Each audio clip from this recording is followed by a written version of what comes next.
Welcome back to Making Sense of Sounds and Scribbles. I am Miss Keller, the reading teacher, and I'm going over the lessons that go along with this book right here, Making Sense of Sounds and Scribbles. You can find that on Amazon.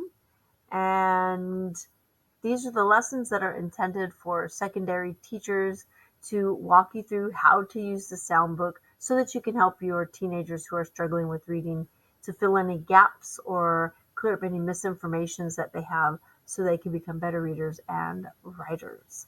This is lesson 5. Okay, we are going to go over the sounds that are represented by the letters F, G, and H, and we're going to get started right now. I'm always reminding the students that letters don't make any sounds, that they represent sounds, and to have them think about 26 letters in the alphabet, and we have way more sounds than those letters can represent. So that's why we have to get creative and have different combinations in order to represent different sounds. It's just one way of sort of explaining why we have so many variations for long vowels, and as we're going to see in this section with the sound of F. Alrighty. Again, just reminding you that the forward slash with the F and the forward slash, that represents, when we look at it, the sound or the sound of F. And another reminder that all the consonants do not have an or a vowel sound attached to them. So they're simply like the sound of F is, that's just it, just not F, but okay, that's that. So this card is really a reminder, and I do that with the kids. The first actual sound card we're going to write some words down is for F, and the sound of F is and our little symbol there is a ferret. These are the words that we write down, and fat, fad, fan, and flap, fax, facet, finally, and fabulous. And when it gets to the part where add any of the words that have an F or the sound of F in there, we generate a whole bunch and we write them down. It's pretty interactive. Kids get creative. Sometimes they have too many. I just have to call timeout. Timeout, that's enough. There's 30 words in there. But anyway, that's that card. That's pretty straightforward. And this is a weird one, right?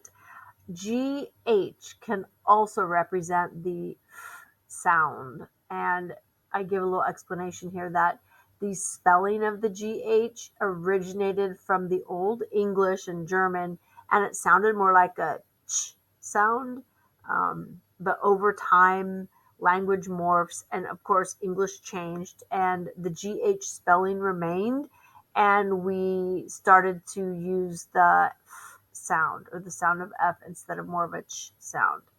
And then that's how we get words like cough, and rough, and tough, and enough. And if you can come up with any other words that have GH representing the sound, write them on in your sound book. If you can just pause for a second and think about how quickly you could introduce, say, this one sound card.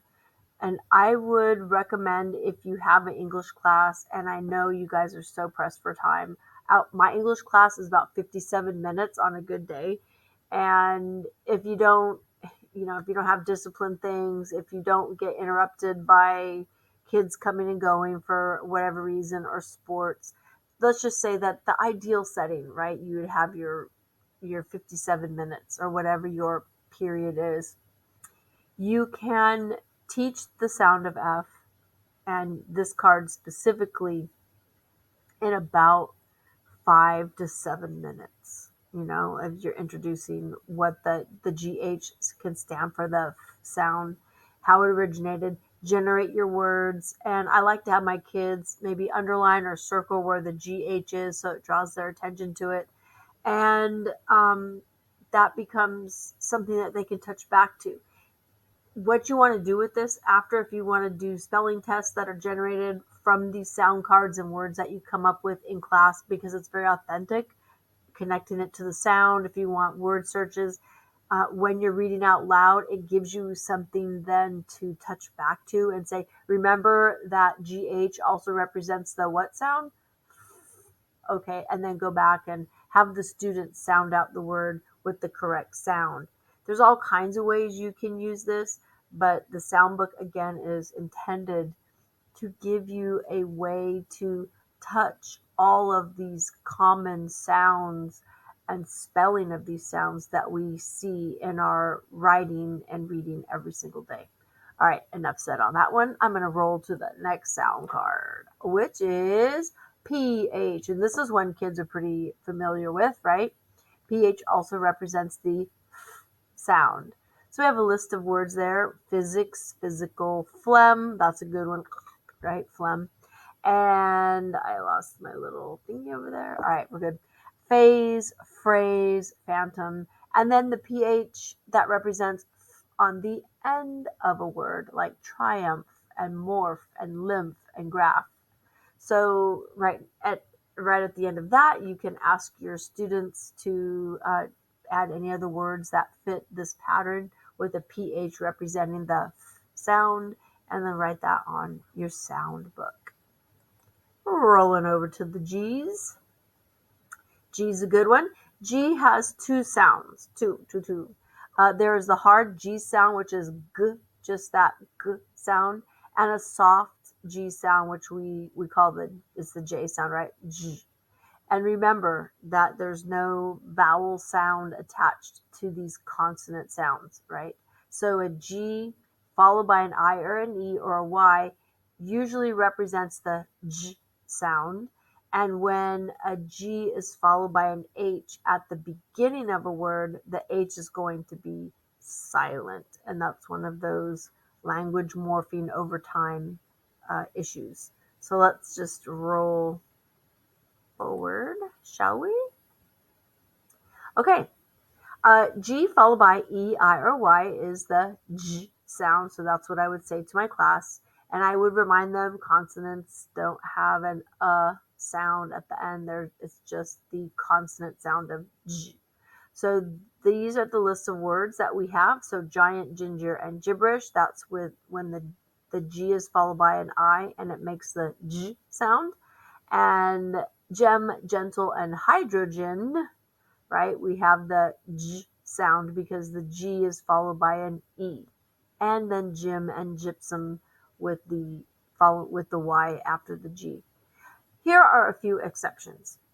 Get and Gettysburg, give and gift, and let your kids know that there are lots of times exceptions to the rules of sounds and how we spell those sounds, but it's totally okay. Don't freak out. Just that there are exceptions, and I'm telling you the exceptions, so here you go.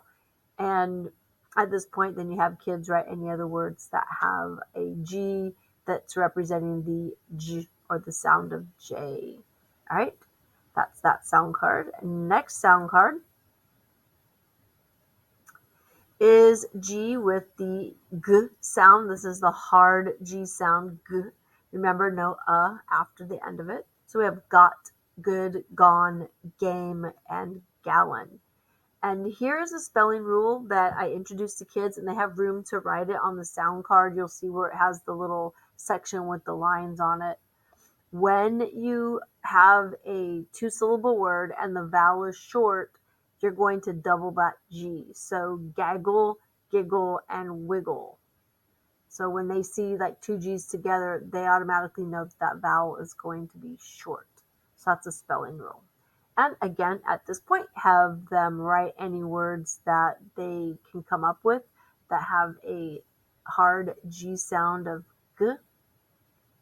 And let me see what I got going on there. Yeah, that's it. I think that's all we need to cover. You can also have them come up with any other words that have a double G in there, and then like kind of go backwards and say, oh, is that really a short vowel sound? It is. Okay. So just sort of have them learn how to clarify that.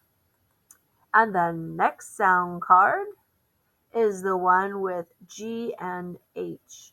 So The sound of GH is just G. The H is silent. And we have ghost and ghoul, ghostwriter, and ghoulish. If you could come up with any other words that have a GH that represents the G sound, then have them write that in their sound book. We're so close. We're just about ready to finish. The last one is H. This is pretty simple. H represents the sound of H, which is really a huff of air. H isn't ha or ha. It's just like that, like. So what's important about this? I just want to kind of give you a little reminder, and you can let your students know this too. When you attach a vowel sound to that, when kids are trying to spell something, they oftentimes insert a vowel because they're saying the sound. So they'll insert the vowel there when there shouldn't be one, and then that affects their spelling. So it's just really good to kind of give them that reminder. Anyway, we've got hey and ham and hamburger, happy and happen, and high and height. The kids are going to come up with a lot of words that have an H in there that has the sound in it. So that's the last card of this deck short little video. And what's coming up next is the long and short sounds of I.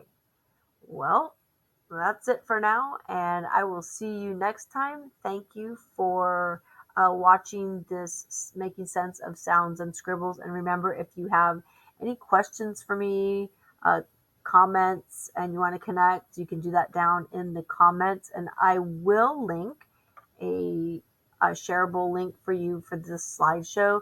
That's just the straight slideshow that I made in Canva, which I love. I love Canva. And that way you won't have me talking all through it. It'll just be, you can go at your own pace. So anyway, that's it. And I'm really happy that you joined us this time around again for lesson 5. And I will see you on the next one.